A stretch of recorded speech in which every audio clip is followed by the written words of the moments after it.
पत्रकार, विद्यार्थी, शिक्षक सरकार की आलोचना करें, उसको देश की आलोचना ना माना जाए। ये फर्क मिटता सा जा रहा है, ये कश्मीर के संदर्भ में नहीं, बाहर भी। दूसरी चीज सर, दूसरे राज्यों में जो कश्मीर के छात्र रहते हैं उनको एक प्रोटेक्शन दीजिए। और आखिरी चीज कहूंगा सर, बड़ी पीड़ा के साथ, कि खामोशी शांति का पर्याय नहीं होती है। शांति के लिए न्याय चाहिए, वो उतना ही कश्मीर के लिए दुरुस्त है जितना मणिपुर के लिए। संसदीय कार्यकाल में कुछ ऐसे क्षण आते हैं जब ये नहीं कह सकता कि मैं इसका सपोर्ट कर रहा हूं या मैं इसका विरोध कर रहा हूं। कई सारी चीजें हैं इसमें जो वेलकम इनिशिएटिव हैं, मैं मानता हूं। बस कुछ सुझाव दूंगा, क्योंकि अक्सर मैं देखता हूं कि हमारे बीच का संवाद, माननीय सभापति महोदय, विपक्ष का अलग से कोई प्रधानमंत्री नहीं होता या विपक्ष का अलग से कोई गृह मंत्री नहीं होता। विपक्ष को भी अपनी शिकायत, अपने मुद्दे अपने प्रधानमंत्री के समक्ष, अपनी आलोचना अपने गृह मंत्री के समक्ष रखनी होगी। सर, आज कश्मीर का कोई नहीं है इस सदन में। मैं था उस दिन जब नहीं, सॉरी, आई टेक ये नॉमिनेटेड मेंबर है। माननीय सदस्य अपने एक सेकंड सर, उन्होंने बड़ा ग्रॉस ट्रीटमेंट किया है कि कश्मीर का इस सदन में कोई नहीं है। वो अपने बारे में कह सकते हैं, हमारे बारे में क्यों कह रहे? हम तो सदैव कश्मीर के हैं, हमेशा के। आपके बारे में वो सच हो सकता है, हमारे बारे में आप कैसे स्टेटमेंट कर सकते हो भाई? आप कह दो मैं कश्मीर का नहीं हूं, कश्मीर के लिए नहीं हूं, मगर मैं इस देश का, कश्मीर से लेकर कन्याकुमारी और द्वारका से लेकर नॉर्थ ईस्ट तक हर व्यक्ति का कश्मीर है और हर कश्मीरी का देश है। क्या बात कर रहे हैं आप? माननीय सभापति महोदय, सदन की एक व्यवस्था के तहत मैंने ये बात कही थी। वो नॉमिनेटेड मेंबर है, मैं जानता हूँ। माननीय गृह मंत्री जी ने दूसरी बात कही है। सर, मैं समझ गया सर, या तो मुझे बात कहने दी जाए। मैं ये कह रहा था कि जैसे मैं बिहार से चुन के आता हूँ, उस संदर्भ में मैंने ये बात कही थी। देश तो सबका है सर, तिरंगा यहाँ कहीं किसी से छोटा नहीं है सर। मैं सिर्फ इतना कहना चाहता था।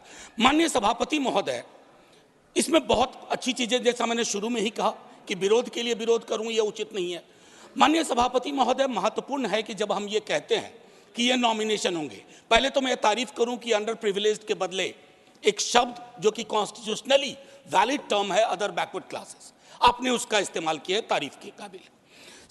ये जो नॉमिनेट करने का अधिकार एलजी साहब को है आज की डेट में, कल राज्य बन जाएगा तो गवर्नर साहब होंगे। क्या ये स्टेट असेंबली को डेलीगेट नहीं होना चाहिए? और अगर करना चाहें तो on the aid and advice of, ये व्यवस्था मैं समझता हूं कि होनी चाहिए थी। तारतम्य थोड़ा टूटा है, लेकिन फिर भी मैं अपनी बात कहूं। आरक्षण को लेकर के भी हम पीस मील में करते हैं।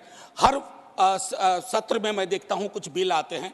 एक समेकित योजना पूरे देश के संदर्भ में हमें इसके लिए बनाने की आवश्यकता है, वो बहुत बेहतर होगा।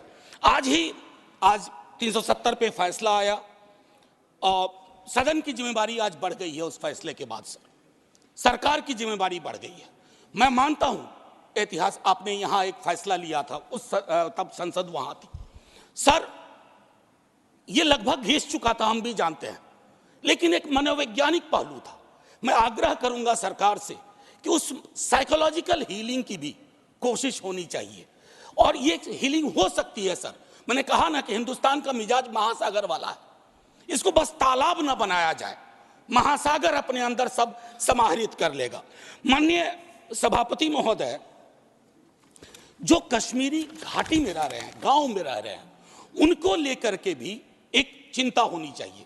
बाहर हैं, उनकी चिंताएं वाकिफ है, बल्कि विवेक जी ने यह बात कहा कि बुरे से बुरे वक्त में एक बहुत बड़ी आबादी उन्हीं घरों में, गांव में, गलियों में रही, उनका एक्नॉलेजमेंट मैं समझता हूं बहुत आवश्यक है। माननीय सभापति महोदय, अंबेडकर साहब कहते थे कोऑपरेटिव फेडरलिज्म, माननीय प्रधानमंत्री जी भी कई बार उसको दोहराते हैं। सर, कोऑपरेटिव फेडरलिज्म के नजरिए से देखेंगे ना तो हैंड होल्डिंग की जरूरत होती है। मैं जानता हूं कि दिल्ली की आइडिया ऑफ नॉर्मैलिटी और घाटी या जम्मू या लद्दाख की आइडिया ऑफ नॉर्मैलिटी में फर्क है सर। अभी पिछले दिनों हमारे कई बीजेपी के साथी कह रहे थे कि चुनाव परिणाम संतुष्टि का परिचायक है। फिर तो लद्दाख में भी एक चुनाव हुआ था सर। सर बस 1 मिनट लूंगा, चूंकि आपने पहले कहा था।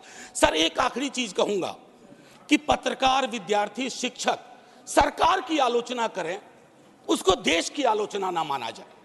ये फर्क मिटता सा जा रहा है, ये कश्मीर के संदर्भ में नहीं, बाहर भी। दूसरी चीज सर, दूसरे राज्यों में जो कश्मीर के छात्र रहते हैं उनको एक प्रोटेक्शन दीजिए।